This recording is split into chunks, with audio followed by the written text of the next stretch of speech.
Good morning children and welcome back to the class of business studies. पिछली classes में हमने शुरू किया था चैप्टर नंबर 7 डायरेक्टिंग, जिसके बारे में हम डिस्कस कर रहे थे elements. And today we will talk about last element of directing known as communication. Communication क्या होता है?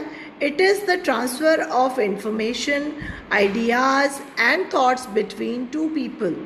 दो लोगों में किसी भी तरह की इंफॉर्मेशन, आइडियाज़, थॉट्स का एक्सचेंज होना, ट्रांसफ़र होना ही कम्युनिकेशन कहलाता है।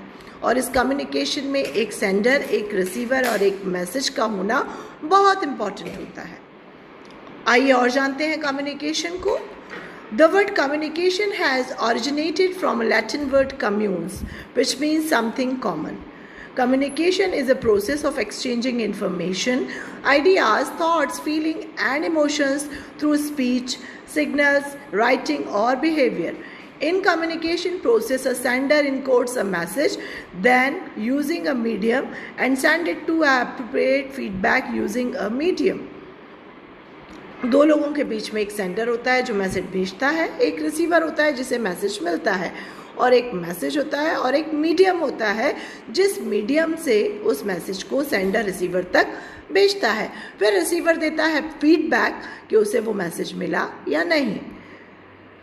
किसी भी डायरेक्टर के लिए ऑर्गेनाइजेशन में ये ज़रूरी होता है कि उसका कम्युनिकेशन बहुत स्ट्रॉन्ग हो, बहुत क्लियर हो, जिससे कि उसके अंदर उस काम कर रहे सबऑर्डिनेट एम्प्लॉयज़ को ये क्लियर कट पता हो कि उनकी ड्यूटीज़ क्या क्या हैं, उनकी रिस्पॉन्सिबिलिटीज़ क्या क्या हैं। तो इसलिए कम्युनिकेशन एक बहुत इम्पॉर्टेंट एलिमेंट होता है डायरेक्शन का। अब हम बात करते हैं importance of communication. So organisational, functional, generate information, assess the awareness. Communication के थ्रू हम एक अवेयरनेस को जनरेट कर सकते हैं। पहले से ही हमें जो इन्फॉर्मेशन, जो काम देना है, with the help of proper communication एक डायरेक्टर प्रॉपर वे में, क्लियर वे में अपने सबऑर्डिनेट्स को, एम्प्लॉयज़ को कम्युनिकेट कर सकता है, उन्हें बता सकता है कि उन्हें फाइनल गोल को अचीव करने के लिए क्या काम करना है, कैसे करना है। और बिना कम्युनिकेशन के तो ये पॉसिबल हो ही नहीं सकता। Improves coordination, reduce logical gaps. Communication gap से कई प्रॉब्लम्स क्रिएट हो सकती हैं। हमने पिछली क्लासेस में डिस्कस किया, किसी भी ऑर्गेनाइजेशन में कई डिपार्टमेंट्स होते हैं और उन सभी डिपार्टमेंट्स के बीच में कोऑर्डिनेशन होना बहुत ज़रूरी होता है अल्टीमेट गोल को अचीव करने के लिए। और ये कोऑर्डिनेशन हो ही नहीं सकता in the absence of communication.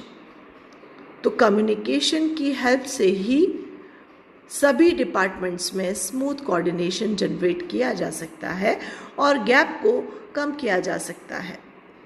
Encourages cooperation, help bring everyone in the main stream. Communication एक ऐसा सोर्स होता है जिससे डायरेक्टर अपने सबऑर्डिनेट को अच्छा काम करने के लिए मोटिवेट कर सकता है और उस मोटिवेशन से और ज़्यादा वो इनकरेज करता है अपने सबऑर्डिनेट को बेहतर परफॉर्मेंस करने के लिए, कोऑपरेशन के लिए। और हर इंसान से जब कोऑपरेशन, एक प्रॉपर कम्युनिकेशन होता है तो दे फील कि हाँ, हमें प्रॉपरली वेटेज दिया जा रहा है। कम्युनिकेशन करने वाला इंसान या डायरेक्टर इस तरह से कम्युनिकेट करने वाला होना चाहिए कि हर एम्प्लॉई, सबऑर्डिनेट को ये फील हो कि उन्हें एक स्पेशल प्रिविलेज की तरह डील किया जा रहा है, उन्हें सारी चीज़ें प्रॉपर वे में पता है और वो अपना बेस्ट शॉट दे पाएंगे। Gives a direction, task and activities. बिल्कुल, डायरेक्टर का काम ही होता है डायरेक्शन देना, काम बताना, और वो ये काम या डायरेक्शन कैसे बताएगा?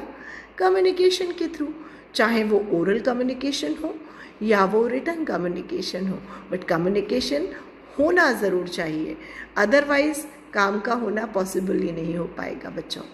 मोरल एंड एम्पावरमेंट, कम्युनिकेशन के थ्रू ही हम मोटिवेशन करते हैं जिससे कि एम्प्लॉयज़ का मोरल बूस्ट होता है। एम्पावरमेंट, डेलीगेशन, कोई भी काम किसी को सौंपने के लिए ये ज़रूरी है कि हम उसे उस बारे में प्रॉपरली कम्युनिकेट करें, इन्फॉर्म करें। किसी भी ऑर्गेनाइजेशन में एक स्मूथ प्रॉपर कम्युनिकेशन उसके गोल को अचीव करने के लिए बहुत बड़ा सोर्स होता है। इसलिए एक प्रॉपर कम्युनिकेशन बहुत इम्पॉर्टेंट होता है ऑर्गेनाइजेशन में डायरेक्शन देने वाले पर्सन के लिए। थैंक यू सो मच बच्चों।